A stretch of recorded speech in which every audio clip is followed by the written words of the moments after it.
So hello mga idol, what's up? Kami nga ngayon ay naglalakad-lakad at naghahanap kami ng makakainan. Kaya naman napunta kami dito ng Royce Hotel and Casino. Dito lang sa loob ng Clark. Pero nga mga idol ay nagulat kami sa price. Kaya nag-back out kami. So ayun na nga. May pinunta lang kami dito at may minute kaming client, doktor, yon. And habang nandito na rin kami, syempre, hindi na natin mawawala dito yung mag-video kasi ang ganda naman talaga ng ambience dito sa Royce Hotel. Ang sarap sa mata. Kaya naman, syempre talaga mag-video kami. At ayun na ngayon kasama ko si Rochelle, Madam Rochelle, yan. Videohan ko daw siya dahil sign daw ng outfit niya. Kaya, panalo. Diba? So wala na nga ako masasabi. Ayun pa yung dalawang kasama, si Amber and si Melody, aking counterpart. Ayan guys, ano oras na dyan ha? Mag 6 PM na yan. So ito na nga, nag-decide kami na maghanap na kami ng ibang restaurant. And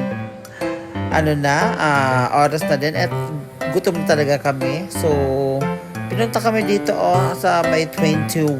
So dahil 6:30 pa yung open nila, so nag-decide kami na sa labas na lang kami kumain dahil nagugutom na daw kami and hindi na nila kaya magantay ng 6:30. Kaya nauwi kami sa Orange Bucket. So before that, syempre kailangan natin mag-aura-aura dahil sa'yo naman ang view. Diba? Ang ganda kaya dito. Tapos maaliwalas pa sa mata, ang linis-linis, ang bango-bango. Kaya naman, sinulit talaga namin pagpunta dito. Diba? Go down!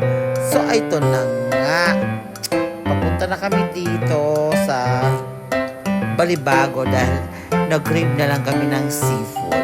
So, nag-orange bucket na lang kami. And worth it naman dahil masarap. Oh my God. Pero, tingnan mo, ang lakas ng ulan. Pero dahil sa katakawan namin, ilalaban pa rin namin. Dahil nga, gusto namin kumain ng masarap. So, ito na yung aming in-order. Oh my God, ang sarap-sarap. Natatakam ka na ba? Mag-seafood ka na din. Pumunta ka na dito. Now na.